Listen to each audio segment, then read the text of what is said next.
Hello everyone, how are you doing today? My name is Megan and I am going to be reading Peter Pan by Barrie today, the first chapter. So, Chapter 1, Peter Breaks Through. All children, except one, grow up. They soon know that they will grow up, and the way Wendy knew was this. One day, when she was 2 years old, she was playing in the garden, and she plucked another flower and ran with it to her mother.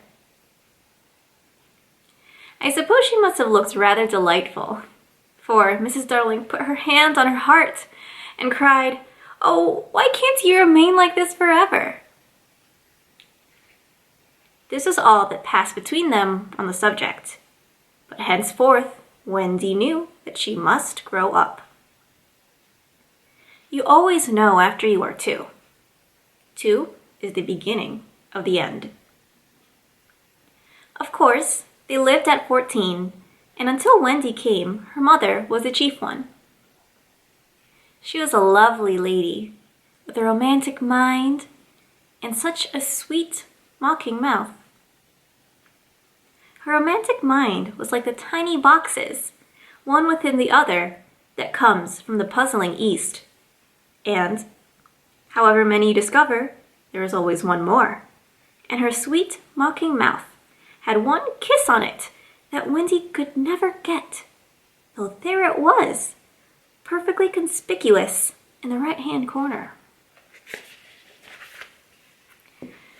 The way Mr. Darling won her was this.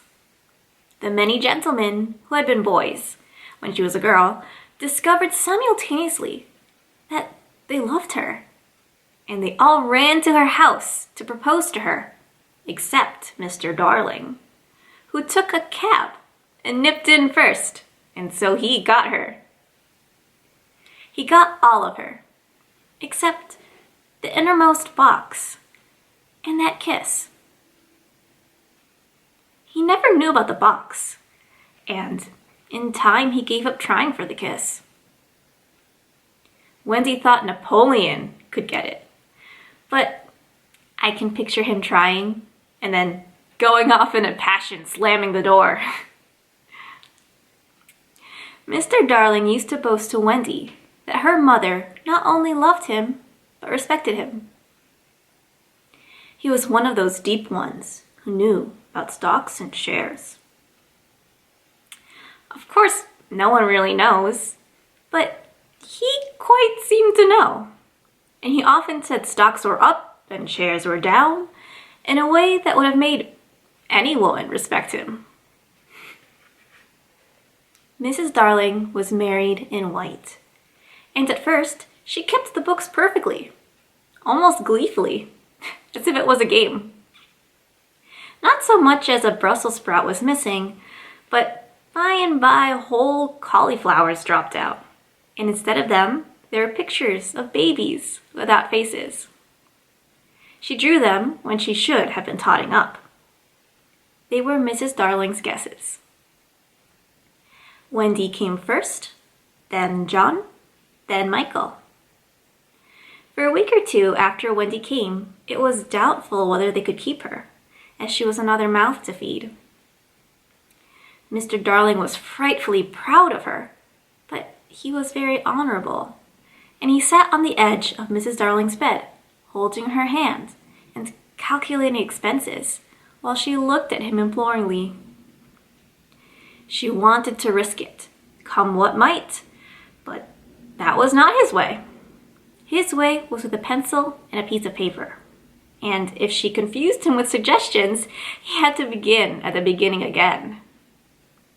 "Now, don't interrupt," he would beg of her. "I have £1.17 here, and 2.6 at the office. I can cut off my coffee at the office, say 10 shillings, making 2.9 and a 6. With your 18 and 3 makes 3.97, with 5.00, and my checkbook makes 8.97. Who is that moving? 8.97, dot and carry 7, don't speak, my own, and the pound you lent to that man who came to the door, quiet child, dot and carry child, there, you've done it.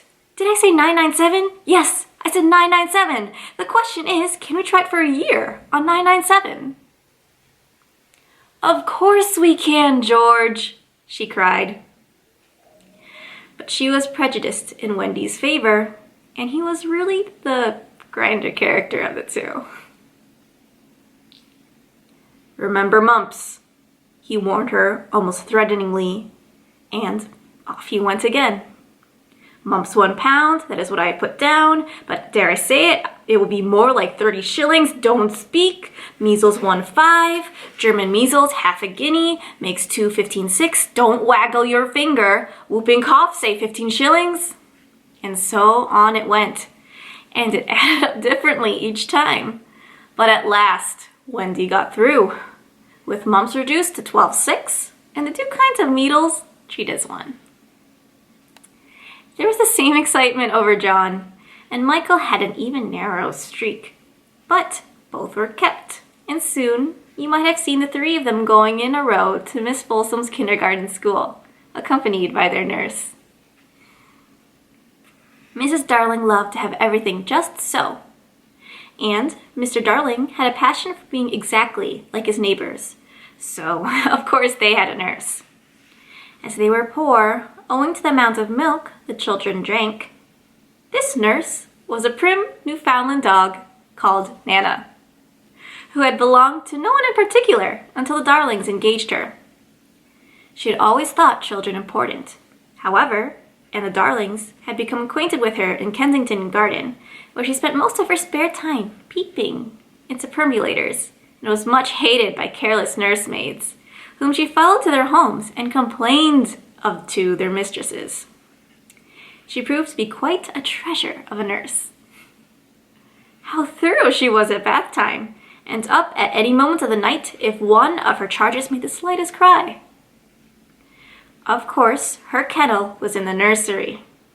She had a genius for knowing when a cough is a thing to have no patience with, and when it needs stocking round your throat. She believed to her last day in old-fashioned remedies like rhubarb leaf, and made sounds of contempt over all this newfangled talk about germs and so on. It was a lesson in propriety to see her escorting the children to school, walking sedately by their side when they were well behaved, and butting them back into line if they strayed. On John's footer days, she never once forgot his sweater, and she usually carried an umbrella in her mouth in case of rain. There's a room in the basement of Miss Folsom's school where the nurses wait. They sat on forms while Nana lay on the floor. But that was the only difference. They affected to ignore her as an inferior social status to themselves, and she despised their light talk. She resented visits to the nursery from Mrs. Darling's friends, but if they did come first, she whipped off Michael's pinafore and put him into the one with blue braiding, and smoothed out Wendy and made a dash at John's hair. No nursery could possibly have been conducted more correctly, and Mr. Darling knew it. Yet, he sometimes wondered uneasily whether the neighbors talked. He had his position in the city to consider. Nana also troubled him in another way. He sometimes had a feeling that she didn't admire him. I know she admires you tremendously, George, Mrs. Darling would assure him, and then she would sign to the children to be especially nice to their father. Lovely dances followed, in which the only other servant, Lisa, was sometimes allowed to join. Such a midget she looked in her long skirt and maid's cap, though she had sworn, when engaged, that she would never see 10 again. The gaiety of those romps! And gayest of all was Mrs. Darling, who would pirouette so widely that all you could see of her was the kiss, and then, if you had dashed at her, you might have got it. There was never a simpler, happier family until the coming of Peter Pan. Mrs. Darling first heard of Peter when she was tidying up her children's minds. is the nightly custom of every good mother, after her children are asleep, to rummage in their minds and put things straight for the next morning, repacking into their proper places the many articles that may have wandered throughout the day. If you keep awake, but of course you can't, you would see your own mother doing this. And you would find it very interesting to watch her. It is quite like tidying up jars. You would see her on her knees, I expect, lingering humorously over some of your contents, wondering where on earth you had picked some of this stuff up, making discoveries sweet and not so sweet, pressing this to her cheek as if it were as nice as a kitten, and hurriedly stowing that one away from sight.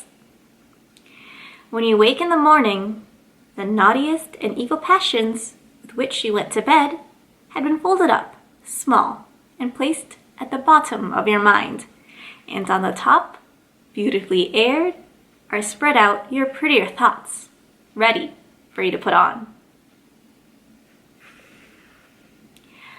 I don't know whether you have ever seen a map of a person's mind. Doctors sometimes draw maps of other parts of you, and your own map can become intensely interesting. But catch them trying to draw a map of a child's mind, which is not only confused, but keeps going round all the time. There are zigzag lines on it, just like your temperature on a card, and these are probably roads in the island, for the Neverland is always more or less an island, with astonishing splashes of color here and there, and coral reefs and rakish-looking craft in the offing, and savages and lonely lairs, and gnomes who are mostly tailors, and caves through which a river runs, and princes with 6 elder brothers, and a hut fast going to decay, and one very small old lady with a hooked nose. It would be an easy map if that were all. But there is also first day at school, religion, fathers, the round pond, needlework, murders, hangings, verbs that take the dative, chocolate pudding day, getting into braces, say 99, 3 pence for pulling out your tooth yourself, and so on. And either these are part of the island, or they are another map showing through. It is all rather confusing, especially as nothing will stand still. Of course, the Neverlands vary a good deal. John's, for instance, had a lagoon with flamingos flying over it, at which John was shooting, while Michael, who was very small, had a flamingo with lagoons flying over it. John lives in a boat turned upside down on the sands. Michael in a wigwam, Wendy in a house of leaves deftly sewn together. John had no friends. Michael had friends at night. Wendy had a pet wolf, forsaken by its parents. But, on the whole, the Neverlands have a family resemblance.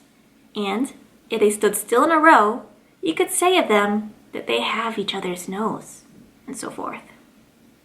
On these magic shores, children at play are forever beaching their coracles.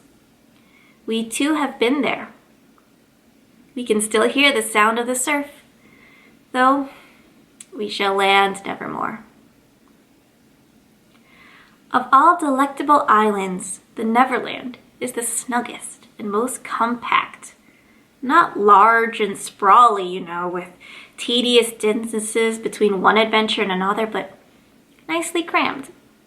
When you play at it by day, the chairs and tablecloth, it is not in the least alarming, but in the 2 minutes before you go to sleep, it becomes nearly real. That is why there are nightlights. Occasionally, in her travels through her children's minds, Mrs. Darling found things she could not understand. And one of these, quite the most perplexing, was the word Peter. She knew of no Peter, and yet he was here and there in John and Michael's minds, while Wendy's began to be scrawled all over with him. The name stood out in bolder letters than any of the other words, and as Mrs. Darling gazed, she felt that it had an oddly cocky appearance. "Yes, he is rather cocky," Wendy admitted with regret. Her mother had been questioning her. "But who is he, my pet?" "He is Peter Pan, you know, Mother." At first, Mrs. Darling did not know. But after thinking back into her childhood, she just remembered a Peter Pan who was said to live with the fairies. There were odd stories about him, as that when children died, he went part of the way with them, so that they should not be frightened. She had believed in him at the time, but now that she was married and full of sense, she quite doubted whether there was any such a person. "Besides," she said to Wendy, "he would be grown up by this time." "Oh no, he is not grown up," Wendy assured her confidently, "and he is just my size." She meant that he was her size in both mind and body. She didn't know how she knew it, she just knew it. Mrs. Darling consulted Mr. Darling, but he smiled pooh-pooh. "Mark my words," he said. "It is some nonsense Nana has been putting into their heads, just the sort of idea a dog would have. Leave it alone, and it will blow over." But it would not blow over, and soon the troublesome boy gave Mrs. Darling quite a shock. Children have the strangest adventures without being troubled by them.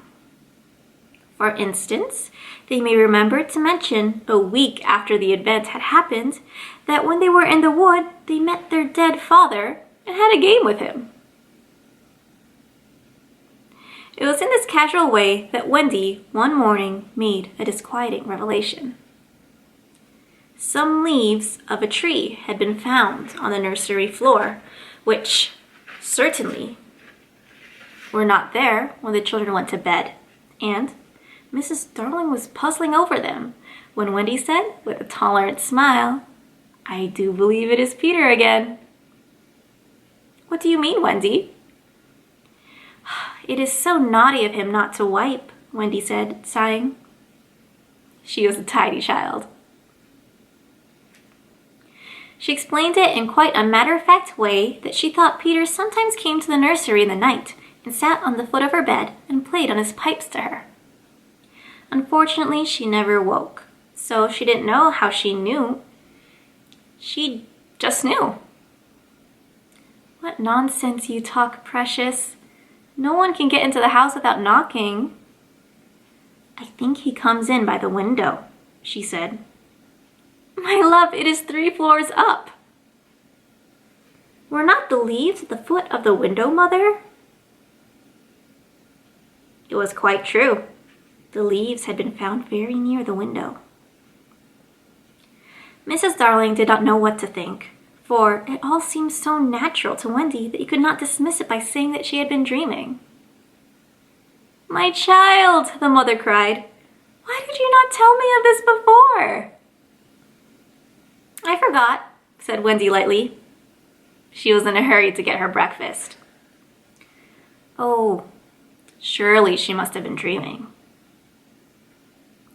But on the other hand, there were the leaves. Mrs. Darling examined them carefully. They were skeleton leaves, but she was sure they did not come from any tree that grew in England. She crawled about the floor, peering at it with a candle for marks of a strange foot. She rattled the poker up the chimney and tapped the walls. She let down a tape from the window to the pavement, and it was a sheer drop of 30 feet, without so much as a spout to climb up by. Certainly, Wendy had been dreaming. But Wendy had not been dreaming, as the very next night showed, the night on which the extraordinary adventures of these children may have been said to begun. On the night we speak of, all the children were once more in bed. It happened to be Nana's evening off, and Mrs. Darling had bathed and sung to them till one by one they had let go her hand and slid away into the land of sleep. all were looking so safe and cozy that she smiled at her fears now and sat down tranquilly by the fire to sew. It was something for Michael, who, on his birthday, was getting into shirts. The fire was warm, however, and the nursery dimly lit by 3 night lights, and presently the sewing lay on Mrs. Darling's lap. Then her head nodded. Oh, so gracefully. She was asleep. Look at the 4 of them. Wendy and Michael over there, John here, and Mrs. Darling by the fire. There should have been a 4th nightlight. While she slept, she had a dream. She dreamt that the Neverland had come too near, and that a strange boy had broken through from it. He did not alarm her, for she thought she had seen him before in the faces of many women who had no children. Perhaps he is to be found in the faces of some mothers also. But in her dream, he had rent the film that obscures the Neverland, and she saw Wendy and John and Michael peeping through the gap. The dream by itself would have been a trifle, but while she was dreaming, the window of the nursery blew open, and a boy did drop on the floor. He was accompanied by a strange light, no bigger than your fist, which darted about the room like a living thing, and I think it must have been this light that awakened Mrs. Darling. She started up with a cry and saw the boy, and somehow she knew at once that this was Peter Pan. If you, or I, or Wendy had been there, we should have seen that he was very like Mrs. Darling's kiss. He was a lovely boy, clad in skeleton leaves and the juices that ooze out of trees. But the most entrancing thing about him was that he had all his first teeth. When he saw she was a grown-up, he gnashed the little pearls at her.